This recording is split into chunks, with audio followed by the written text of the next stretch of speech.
ਪੰਜਾਬ ਦੇ ਵਿੱਚ ਸਥਿਤੀ ਕਿਹੋ ਜਿਹੀ ਬਣਦੀ ਜਾ ਰਹੀ ਹੈ? ਅੰਮ੍ਰਿਤਸਰ ਦੇ ਵਿੱਚ ਹੈਰੀਟੇਜ ਸਟਰੀਟ ਤੇ ਕੀ ਵਾਪਰ ਗਿਆ ਜੀ? ਹਾਂਜੀ ਦੇਖੋ, ਕੱਲ ਵੀ ਖਬਰ ਆਈ ਸੀਗੀ ਕਿ ਉੱਥੇ ਇੱਕ ਬਲਾਸਟ ਹੋਇਆ ਵਾ। ਬਾਅਦ ਦੇ ਵਿੱਚ ਅੱਜ ਸਵੇਰੇ ਫੇਰ ਦੁਬਾਰਾ ਇੱਕ ਬਲਾਸਟ ਜਿਹੜਾ ਸੀਗਾ ਉਹਦੇ ਹੋਣ ਦੀ ਖਬਰ ਆਈ ਆ। ਤਾਂ ਇਹ ਵਾਕਿਆ ਦਿਲ ਨੂੰ ਬੇਚੈਨੀ ਵਾਲਾ ਮਾਮਲਾ ਹੈ। ਇਹ ਵਾਕਿਆ ਥੋੜਾ ਸੋਚਣ ਵਿਚਾਰਨ ਵਾਲਾ ਮਸਲਾ ਹੈ ਕਿ ਕੀ ਚੱਲਦਾ ਪਿਆ, ਕਿ ਹਿਸਾਬ ਲਾ ਲਓ ਕੁਛ ਘੰਟਿਆਂ ਦੇ ਅੰਦਰ ਅੰਦਰ ਇਹ ਸਾਰਾ ਕੁਝ ਹੋ ਗਿਆ। ਹੁਣ ਜੀ ਇਹ ਪੁਲਿਸ ਜਿਹੜੀ ਹੈ ਉਹ ਕਹਿ ਰਹੀ ਹੈ ਕਿ ਦੇਖੋ ਜੀ, ਇਹ ਕਰੂਡ ਬੰਬ ਸੀਗਾ। ਮਤਲਬ ਕਿ ਸੰਕੇਤਕ ਤੌਰ ਤੇ ਇਦਾਂ ਲੱਗਦਾ ਆ ਕਿ ਬਈ ਇੱਥੇ ਕੋਈ ਡੈਟੋਨੇਟਰ ਵਗੈਰਾ ਤਾਂ ਬਰਾਮਦ ਨਹੀਂ ਹੋਇਆ, ਕੁਛ ਮੈਟਲ ਨੇ, ਮਤਲਬ ਕਿ ਉਹਦੇ ਤੋਂ ਸੰਕੇਤ ਮਿਲਦਾ ਹੈ ਇਹ ਬਹੁਤ ਘੱਟ ਡੈਂਸਿਟੀ ਵਾਲਾ ਬੰਬ ਸੀਗਾ, ਕਰੂਡ ਬੰਬ ਆ। ਡੀਜੀਪੀ ਯਾਦਵ ਕਹਿ ਰਹੇ ਆ ਕਿ ਹੁਣ ਜੇ ਦੇਖੋਗੇ ਤਾਂ ਹਾਲ ਦੀ ਘੜੀ ਕਿਸੇ ਮਕਸਦ ਬਾਰੇ ਤਾਂ ਨਹੀਂ ਕਿਹਾ ਜਾ ਸਕਦਾ, ਜਲਦਬਾਜ਼ੀ ਹੋਏਗੀ। ਅੱਤਵਾਦੀ ਦੀ ਕੋਈ ਘਟਨਾ ਹੈ, ਅੱਤਵਾਦੀ ਸ਼ਰਾਰਤ ਹੈ, ਪਰਸਨਲ ਐਂਗਲ ਹੈ, ਇਹ ਸਾਰੀਆਂ ਚੀਜ਼ਾਂ ਅਸੀਂ ਧਿਆਨ ਚ ਰੱਖ ਕੇ ਅੱਗੇ ਵਧ ਰਹੇ ਹਾਂ। ਪਰ ਇਹਨਾਂ ਨੇ ਇੱਕ ਤਰ੍ਹਾਂ ਨਾਲ ਕਹਿ ਲਓ ਕਿ ਪੁਸ਼ਟੀ ਕਰ ਦਿੱਤੀ ਆ ਕਿ ਇਹ ਛੋਟਾ ਇੱਕ ਤਰ੍ਹਾਂ ਨਾਲ ਕਹਿ ਲਓ ਕਿ ਵਿਸਫੋਟ ਹੀ ਸੀਗਾ। ਇਹ ਘੱਟ ਸਮਰੱਥਾ ਵਾਲਾ ਐਕਸਪਲੋਸਿਵ ਸੀਗਾ ਜਿਹੜਾ ਕਿ ਅੰਜਾਮ ਦਿੱਤਾ ਗਿਆ ਹੈ। ਪਹਿਲੀ ਨਜ਼ਰੇ ਤਾਂ ਇਹ ਲੱਗਦਾ ਵੀ ਆ, ਹਾਲਾਂਕਿ ਦੇਖੋ ਜੋ ਪਹਿਲਾਂ ਇੱਕ ਧਮਾਕਾ ਹੋਇਆ ਸੀਗਾ ਉਹਨੂੰ ਇਹ ਮੰਨ ਕੇ ਚੱਲ ਰਹੇ ਸੀਗੇ ਕਿ ਸ਼ਾਇਦ ਰੈਸਟੋਰੈਂਟ ਦੀ ਚਿਮਨੀ ਦੇ ਵਿੱਚ ਕੋਈ ਬਲਾਸਟ ਹੋਇਆ, ਪਰ ਇਹ ਜਿਹੜਾ ਦੂਸਰਾ ਹੋ ਗਿਆ ਫਿਰ ਸਵੇਰੇ ਸਾਜਰੇ ਇਹਦੀ ਖਬਰ ਆ ਗਈ ਤਾਂ ਹੁਣ ਤਾਂ ਪੁਲਿਸ ਨੇ ਨਾਲ ਦੀ ਨਾਲ ਤੱਥ ਵੀ ਬਦਲ ਲਏ ਨਾ।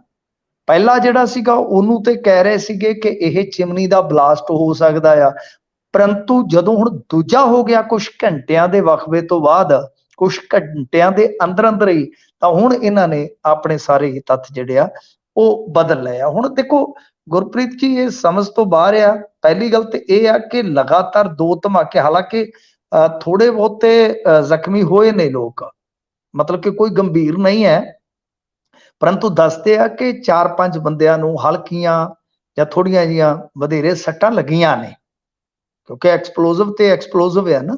ਤੇ ਸੀਸੀਟੀਵੀ ਧਿਆਨ ਨਾਲ ਜੇਕਰ ਤੁਸੀਂ ਵੇਖੋਗੇ ਤਾਂ ਉੱਥੋਂ ਬੰਦੇ ਭੱਜਦੇ ਨਜ਼ਰ ਆਉਂਦੇ ਆ ਬਲਾਸਟ ਵਾਲੀ ਜਗ੍ਹਾ ਤੋਂ। ਤੇ ਇਹ ਸਾਰਾ ਕੁਝ ਜਿਹੜਾ ਹੈ ਉਹ ਸ਼ਨੀਵਾਰ ਦੇਰ ਰਾਤ ਕਹਿੰਦੇ ਕਿ ਕਰੀਬ 12 ਵਜੇ ਹੋਇਆ, ਹੈਰੀਟੇਜ ਸਟਰੀਟ ਦੇ ਵਿੱਚ ਇਹ ਜਿਹੜਾ ਧਮਾਕਾ ਹੋਇਆ। ਤੇ ਇਹਦੇ 'ਚ 5 ਤੋਂ 6 ਸ਼ਰਧਾਲੂ ਜ਼ਖਮੀ ਹੋਣ ਦੀ ਖਬਰ ਆ ਰਹੀ ਆ। ਸੀਸੀਟੀਵੀ ਮੈਂ ਜਿਵੇਂ ਤੁਹਾਨੂੰ ਦੱਸਿਆ ਕਿ ਵਾਇਰਲ ਹੋਇਆ।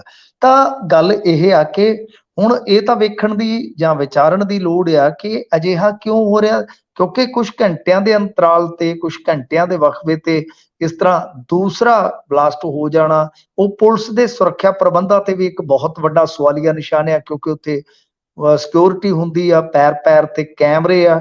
ਫਿਰ ਇਹ ਦੂਸਰਾ ਲਗਾਤਾਰ ਵਿਸਫੋਟ, ਇਹ ਆਪਣੇ ਆਪ ਦੇ ਵਿੱਚ ਬਹੁਤ ਵੱਡਾ ਇੱਕ ਤਰ੍ਹਾਂ ਨਾਲ ਕਹਿ ਲਓ ਕਿ ਸਿਕਿਉਰਿਟੀ ਤੇ ਵੀ ਸਵਾਲ ਹੈ। ਤੇ ਦੂਜਾ ਇਹ ਐਂਗਲ ਵੀ ਹੁਣ ਵੇਖਣਾ ਹੋਏਗਾ ਕਿ ਜਲੰਧਰ ਜ਼ਿਮਨੀ ਚੋਣ ਤੋਂ ਕੁਝ ਘੰਟੇ ਪਹਿਲਾਂ ਅਜਿਹਾ ਹੁੰਦਾ ਹੈ, ਇਹ ਕੀ ਇਸ ਤਰ੍ਹਾਂ ਦੀ ਕੋਈ ਗੜਬੜੀ ਦਾ ਕੋਈ ਮਤਲਬ ਕਿ ਇਹਦਾ ਕੋਈ ਪੋਲੀਟੀਕਲ ਐਂਗਲ ਹੈ, ਜਾਂ ਕੋਈ ਹੁਣ ਦਰਬਾਰ ਸਾਹਿਬ ਦੇ ਬਾਹਰ ਇਸ ਤਰ੍ਹਾਂ ਦਾ ਕੋਈ ਵਿਸਫੋਟ ਕਰਨ ਦਾ ਮਕਸਦ ਕੋਈ ਹੋਰ ਹੈ, ਇਹ ਕੀ ਹੈ?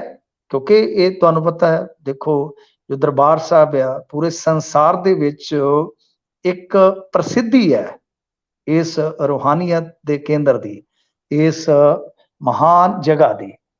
ਤਾਂ ਕੀ ਕੁਝ ਐਸਾ ਵੈਸਾ ਤਾਂ ਨਹੀਂ ਹੈ? ਇਸ ਪੱਖ ਤੋਂ ਵੀ ਸੋਚਿਆ ਜਾ ਸਕਦਾ ਆ, ਜਾਂ ਕੋਈ ਹੋਰ ਕੋਈ ਗੜਬੜੀ ਆ। ਇਹ ਤਾਂ ਹੁਣ ਚਲੋ ਪੁਲਿਸ ਹੀ ਇਹਦੇ ਤੇ ਕੋਈ ਨਤਾਰਾ ਕਰ ਸਕਦੀ ਆ, ਪਰ ਗੱਲ ਇਹ ਆ ਕਿ ਪੁਲਿਸ ਲਗਾਤਾਰ ਇਸ ਰਾਜ ਦੇ ਵਿੱਚ, ਜੇ ਤੁਸੀਂ ਦੇਖੋਗੇ ਆਮ ਆਦਮੀ ਪਾਰਟੀ ਦੇ ਰਾਜ ਦੇ ਵਿੱਚ, ਉਹ ਦਾਅਵੇ ਜ਼ਰੂਰ ਕਰਦੀ ਹੈ। ਡੀਜੀਪੀ ਸਾਹਿਬ ਅੱਜ ਫੇਰ ਸਾਹਮਣੇ ਆਏ, ਸਾਰਾ ਕੁਝ ਓਕੇ ਹੋਣ ਦਾ ਦਾਅਵਾ ਕਰ ਗਿਆ, ਸਾਰਾ ਕੁਝ ਠੀਕ ਠਾਕ ਰਹਿਣ ਦਾ ਦਾਅਵਾ ਕਰ ਗਿਆ, ਪਰ ਗੱਲ ਇਹ ਹੈ ਕਿ ਘਟਨਾ ਦਰ ਘਟਨਾ ਫੇਰ ਕੁਝ ਨਾ ਕੁਝ ਵਾਪਰ ਜਾਂਦਾ ਹੈ। ਦਰਬਾਰ ਸਾਹਿਬ ਦੇ ਲਾਗੇ ਇਸ ਤਰ੍ਹਾਂ ਦਾ ਵਾਪਰਨਾ, ਇਹ ਆਪਣੇ ਆਪ ਦੇ ਵਿੱਚ ਇੱਕ ਬਹੁਤ ਜ਼ਿਆਦਾ ਚਿੰਤਾਜਨਕ ਸਬੱਬ ਆ। ਬਾਕੀ ਦੇਖੋ ਹੁਣ ਜਾਂਚ ਪੜਤਾਲ ਕਿੱਧਰ ਨੂੰ ਤੁਰਦੀ ਆ, ਪਰ ਇਹ ਆਮ ਆਦਮੀ ਪਾਰਟੀ ਦੇ ਰਾਜ ਦੇ ਵਿੱਚ ਦੇਖੀਏ ਤਾਂ ਵੱਡੀਆਂ ਘਟਨਾਵਾਂ 'ਚ ਹੀ ਇਸ ਨੂੰ ਆਪਾਂ ਸ਼ੁਮਾਰਤ ਕਰਾਂਗੇ ਜੀ। ਸੋ ਉੱਥੇ ਡੀਜੀਪੀ ਸਾਹਿਬ ਆਏ, ਕਹਿੰਦੇ ਬਾਕੀ ਸਾਰਾ ਕੁਝ ਸਹੀ ਚੱਲ ਰਿਹਾ ਹੈ, ਇਸ ਦੀ ਤਫਤੀਸ਼ ਹੋਵੇਗੀ। ਪਰ ਜਿਹੜੇ ਦੂਜਾ ਧਮਾਕਾ ਵੀ ਹੋ ਗਿਆ, ਪਹਿਲੇ ਦੀ ਹਾਲੇ ਤਫਤੀਸ਼ ਫੋਰੈਂਸਿਕ ਜਾਂਚ ਨੇ ਜਿਹੜੀ ਰਿਪੋਰਟ ਦੇਣੀ ਹੁੰਦੀ ਆ ਉਹ ਹਾਲੇ ਤੱਕ ਦਿੱਤੀ ਨਹੀਂ ਸੀ। ਉਸ ਤੋਂ ਬਾਅਦ ਅਗਲਾ ਵੀ ਸੋਮਵਾਰ ਨੂੰ ਹੋ ਗਿਆ। ਉਹ ਨਹੀਂ ਸਰ, ਫੋਰੈਂਸਿਕ ਜਾਂਚ ਕਾਦੀ ਹੈ? ਮੈਂ ਇਹਨਾਂ ਨੂੰ ਦੇਖ ਰਿਹਾ ਸੀਗਾ। ਜਿਹੜਾ ਮਤਲਬ ਕਿ ਦੇਖੋ, ਜਿਹੜਾ ਇਸ ਤਰ੍ਹਾਂ ਦਾ ਵਿਸਫੋਟ ਹੁੰਦਾ ਹੈ ਨਾ, ਪਹਿਲੀ ਗੱਲ ਹੈ ਉਸ ਥਾਂ ਨੂੰ ਕਵਰ ਕਰਨਾ ਹੁੰਦਾ ਹੈ। ਦੂਜੀ ਗੱਲ ਇਹ ਆ ਕਿ ਪੁਲਿਸ ਵਾਲੇ ਮੈਟਲ ਦੇ ਟੁਕੜੇ ਹੱਥਾਂ 'ਚ ਫੜੀ ਫਿਰਦੇ ਆ। ਫਿਰ ਤੀਜੀ ਗੱਲ ਕਿ ਜਿਹੜੇ ਉੱਥੋਂ ਕੈਮੀਕਲ ਡੁੱਲੇ ਉਹ ਇਹਨਾਂ ਤੋਂ ਸੰਭਾਲ ਨਹੀਂ ਹੋਏ ਕਿਉਂਕਿ ਮੀਂਹ ਗਣੀ ਪੈ ਰਿਹਾ ਸੀਗਾ। ਤਾਂ ਸਾਇੰਟੀਫਿਕ ਤਰੀਕੇ ਦੇ ਨਾਲ ਜਿਹੜੀ ਪੜਤਾਲ ਹੋਣੀ ਹੁੰਦੀ ਹੈ, ਇਹ ਤੇ ਉੱਥੇ ਜਿਹੜੇ ਐਵੀਡੈਂਸ਼ੀਅਲ ਚੀਜ਼ਾਂ ਦੀ ਕਲੈਕਸ਼ਨ ਦੇ ਮਾਮਲੇ 'ਚ, ਯਾਨੀ ਜਿਹੜੀਆਂ ਚੀਜ਼ਾਂ ਕਲੈਕਟ ਕਰਨੀਆਂ ਹੁੰਦੀਆਂ, ਮੌਕਾ ਵਾਰਦਾਤ ਜਿਹੜੀ ਹੁੰਦੀ ਹੈ ਉੱਥੋਂ ਉਹਦੇ 'ਚ ਹੀ ਫੇਲ ਹੋ ਜਾਂਦੇ ਨੇ। ਸਭ ਤੋਂ ਵੱਡੀ ਗੱਲ ਤੇ ਇਹ ਹੈ ਕਿ ਜ਼ਰੂਰੀ ਹੈ ਇਹਨਾਂ ਨੂੰ ਇੱਕ ਮਤਲਬ ਕਿ ਟ੍ਰੇਨਿੰਗ ਦਾ ਪਾਰਟ ਬਣਾਉਣਾ ਚਾਹੀਦਾ ਕਿ ਕਿਸ ਤਰ੍ਹਾਂ ਮੌਕੇ ਦੇ ਜਿਹੜੇ ਸਾਰੇ ਸਬੂਤ ਆ ਉਹਨਾਂ ਨੂੰ ਮਤਲਬ ਜਿੱਦਾਂ ਸੰਭਾਲਣਾ ਹੈ। ਇਹ ਤਾਂ ਬੂਟ ਬਾਟ ਲੈ ਕੇ ਤੇ ਉਦਾਂ ਹੀ ਚੜ ਜਾਂਦੇ ਨੇ ਜਾ ਕੇ ਜਗ੍ਹਾ ਤੇ। ਜੀ।